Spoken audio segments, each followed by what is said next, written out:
የኢትዮጵያ እግር ኳስ አሁን ካለበት ማንቀላፋት እንዲነቃ ታዳጊዎች ላይ መሰረት ተደርጎ ሊሰራ እንደሚገባ ከኢትዮጵያ ቴሌቪዥን ጋር ቆይታ ያደረጉ ባለሙያዎች ተናገሩ። የስልጠና መንገዱ አለመዘመኑ ከታዳጊዎች ይልቅ ረብጣ ገንዘብ በማውጣት ክለቦች በዝውውር ላይ መጠመዳቸውና የኔነት አስተሳሰብ አለመኖሩ ደግሞ ለእግር ኳስ ውድቀት በምክንያትነት ተነስቷል። አብርሃም ተስፋዬ ተጨማሪ አለው።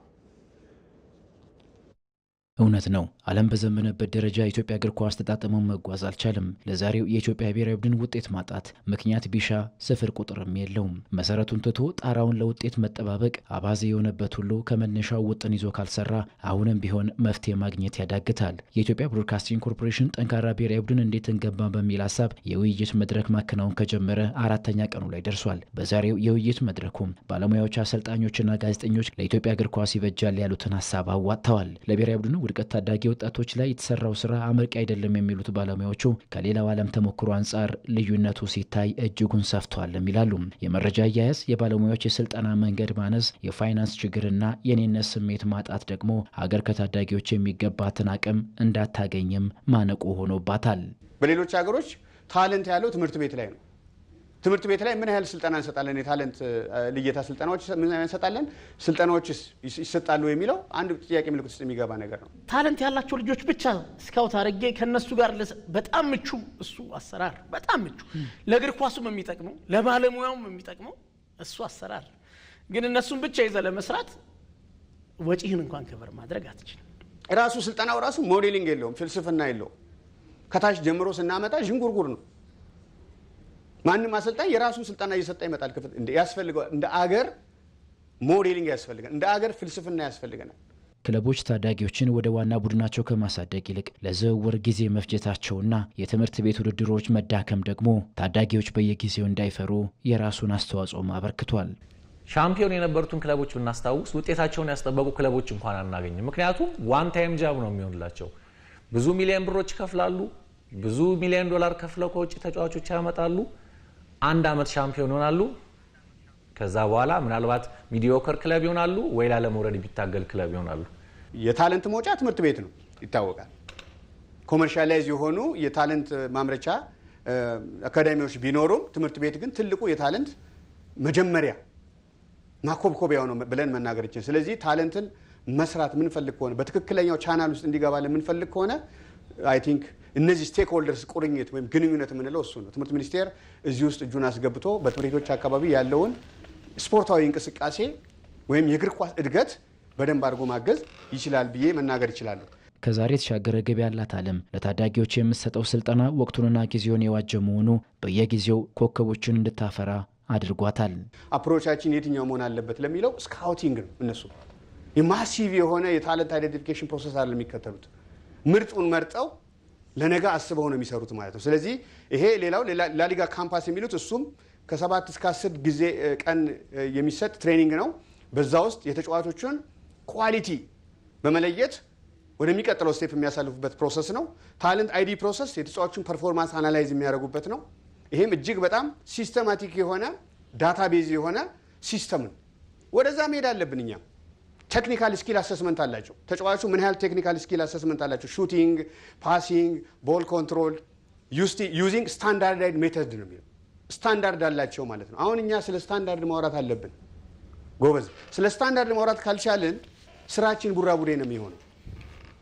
ለዚህ ነው እኮ ሰዎች እንደፈለጉ እየመጡ ማን ነው ጎበዝ ማን ነው ምን የሚለውን የምንለይበት ሜካኒዝም የለን።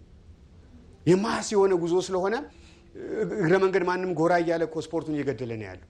ሌላው ቻሌንጂንግ ኢንቫይሮንመንት ቅድም የተባለው ቻሌንጂንግ ኢንቫይሮንመንት በእግር ኳስ ውስጥ መውጣት መውረድ አለ። ያን ቻሌንጂንግ ኢንቫይሮንመንት እንዲለምድ ሲስተም ውስጥ ያስገቡታል። ለዚህ ነው ተጫዋቾች በጉዳት ሊሆን ይችላል፣ በአቋም መውረድ ሊሆን ይችላል፣ በተለያየ ፕሮብሌሞች የማይሰበሩት ትላልቅ ተጫዋቾች ሳይኮሎጂካሊ የማይሰበሩት ሎንግ ተርም የሆነ በጣም ፐርሶናሊቲ ያላቸው ማቹርድ ናቸው። ህፃን ተጫዋች ያማልን ብትመለከተው ማቹርድ ነው። በምንም አይነት ልሰብረው አትችልም። ያማልን ፊዚካሊ መስበር ሳይሆን ሳይኮሎጂካሊ ማለት ነው። ለምንድን ነው? ቻሌንጂንግ ኢንቫይሮንመንት የሚባል ሲስተም አላቸው። ሀገር አሁን ከገባችበት የእግር ኳስ ውድቀት ለመነሳት ብቸኛ መፍትሄዋ ታዳጊዎች ሊሆኑም ይገባል ተብሏል። ታለንት ያለው ሴንተር ላይ ብቻ ነው ወይ ክልሎች ላይም ታለንቶች አሉ። እነዚህ ነገሮች ፌዴሬሽኑ ወርዶ በደንብ ማየት አለበት ብዬ አስባለሁ። እግር ኳሳችን የታመመ እግር ኳስ ነው። ከህመሙ የሚድነው ታዳጊዎች ላይ ትኩረት ሲያደርግ ብቻ ነው። እዛ ላይ ትኩረት ተደርጎ ካልተሰራ ግን ዝም ብሎ ለይስሙላ ብቻ የሚሰራ ከሆነ አሁንም እግር ኳሳችን ከችግር የሚድንበት እድል የለውም እና ሁሉም ሰው ታዳጊዎች ላይ ትኩረት አድርገው የሚመለከተው አካል ሁሉ መስራት መቻል አለበት።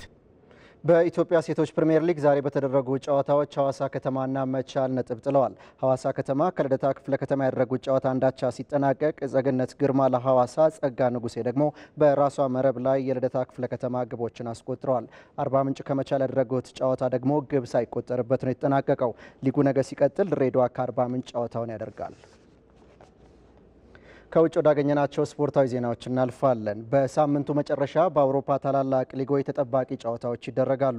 በስፔን ላሊጋ ሪያል ማድሪድ ከሌጋኔዝ፣ ባርሴሎና ከዢሮና የሚያደርጓቸው ጨዋታዎች በደረጃ ሰንጠረዡ ልዩነት ሊፈጥሩ እንደሚችሉ ይጠበቃል። በጣሊያን ሴሪያም ናፖሊ ከኤሲ ሚላን የሚያደርጉት ጨዋታ ትልቅ ግምት አግኝቷል። ነጻነት ጫን ያለው ተጨማሪ አለው። ከሀገራት ጨዋታዎች በኋላም ወደ ውድድር የተመለሱት የአውሮፓ ሊጎች በሳምንቱ መጨረሻ ተጠባቂዎችን ያስተናግዳሉ። የእንግሊዝ ፕሪሚየር ሊግ በኤፍኤ ዋንጫ የሩብ ፍጻሜ ጨዋታዎች ቢተካም ሌሎች የሊግ ውድድሮች በሰዓታቸው ይከወናሉ። በስፔን ላሊጋ ባርሴሎና መሪነቱን ካጠናከረ በኋላ በቀናት ልዩነት በተመሳሳይ ተልዕኮ ጂሮናን ይገጥማል። ኦሳሱናን 3-0 በመርታት በ3 ነጥብ ልዩነት ሊጉን በመምራት የቀጠለው የካታላኑ ክለብ የወራጅነት ስጋት ያለበትን ክለብ እንደመቅጠሙ በቀላሉ የሚወጣ ጨዋታ እንደማይሆን ተገምቷል። እሁድ ምሽት 11 ሰዓት ከ15 በሚደረገው ጨዋታ የአንሲ ፍሊክ ቡድን በባለፉት 6 ጨዋታዎች ድል ማድረግ የተሳነውን ክለብ በሜዳው ያስተናግዳል። በአጭር ሰዓት ጨዋታዎችን ለማከናወን የተገደዱት አሰልጣኙም ራፊኒያንና አራውሆን በጨዋታው ቢያገኙም ከኦሳሱና ድል በኋላ ዳኒ ኦልሞን የማግኘታቸው ጉዳይ አጠራጣሪ ሆኗል። ተጫዋቹ ግብ ካስቆጠረ በኋላ መጠነኛ ጉዳት ማስተናገዱ ይታወሳል። ክርስቲያንሰንና ቴሪስቴገንም ከጉዳት በማገገም ላይ በመሆናቸው ለጨዋታው አይደርሱም ተብሏል።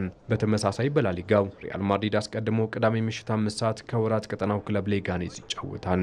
ሎስ ብላንኮቹ ከመሪው ክለብ ጋር በነጥብ ለመስተካከል ወደ ሜዳ ሲገቡ ሌጋኔዝ ሕልውናውን ለማስጠበቅ ከባድ ትግል ያደርጋል ተብሎም ይጠበቃል። የካርሎ አንቸሎቲ ቡድን በሪያል ቤቲስ ሽንፈት አስተናግዶ መሪነቱን በነጥብ ልዩነት አሳልፎ ከሰጠ በኋላ ተከታታይ 3 መርሃ ግብሮችን አሸንፎ ወደ አቋሙ ተመልሷል። ሌጋኔዝ በበኩሉ ከ10 ጨዋታዎች አንዱን ብቻ በማሸነፍ አስቸጋሪ ሁኔታ ውስጥ የሚገኝ ሲሆን ክለቡ በያዘው 27 ነጥብ 18ኛ ደረጃ ላይ በመቀመጡ ለአደጋም ተጋርጧል። በዚህ በማድሪድ ደርቢ ጨዋታ ሎስ ብላንኮቹ ከፍተኛ ብልጫ ያላቸው ሲሆን በሊጉ በተገናኙበት 10 ጨዋታዎች 8ቱን አሸንፈው በሁለቱ ነጥብ ተጋርተዋል። ሌጋኔዝ በታሪኩ ማድሪድን አንድ ጊዜ ብቻ ሲያሸንፍ እሱም በ2018 የኮፓ ዲላሬ ሩብ ፍጻሜ ጨዋታ ነው። ቅዳሜ ምሽት በሚደረገው ጨዋታም ቀድሞውኑ ጉዳት ላይ ከሚገኙት ተጫዋቾች ውጪ ማድሪድ በሙሉ ስብስቡ ለጨዋታው ይቀርባል ተብሏል። በጣሊያን ሴሪ ከ30ኛ ሳምንት መርሃ ግብሮች መካከል ናፖሊ ከሚላን፣ ፊዮሬንቲና ከአትላንታ ተጠባቂዎቹ ናቸው። ክለቡን ለመልቀቅ ስለመቃረባቸው እየተነገረ የሚገኘው አሰልጣኝ አንቶኒዮ ኮንቴ በደጋፊዎቻቸው ፊት ኤስ ሚላንን እሁድ ምሽት 3 ሰዓት ከ45 ያስተናግዳሉ። ከተጫዋቾች ዝውውር ጋር ተያይዞ በክለቡ አመራሮች ደስተኛ አለመሆናቸው የሚነገርላቸው ኮንቴ ከመሪው ክለብ ጋር ያላቸውን የነጥብ ልዩነት ለማጥበብ ይጫወታሉ። ሁለተኛ ደረጃ ላይ የተቀመጡ ናፖሊ በቬኔዚያ ነጥብ ከጣለ በኋላ ለጨዋታው ሲቀርብ በ14 ነጥብ ዝቅ ብሎ 9ኛ ደረጃ ላይ የሚገኘው ሚላን በበኩሉ ተከታታይ ድሎችን በማስመዝገቡ መነቃቃት ላይ ይገኛል። ናፖሊ ለስኩዴቶ፣ ኤሲ ሚላን ደግሞ ለአውሮፓ መድረክ ተሳትፎ የሚያደርጉት ፍልሚያ ነው። በተመሳሳይ ከመሪው በ6 ነጥብ ዝቅ ብሎ 3ኛ ላይ የተቀመጠው አትላንታ ቀስ በቀስ ተንሸራቶ 8ኛ ላይ ካረፈው ፊዮሬንቲና የሚያደርገው ጨዋታ በሳምንቱ ክብደት ያለው የሊጉ መርሃ ግብር ነው።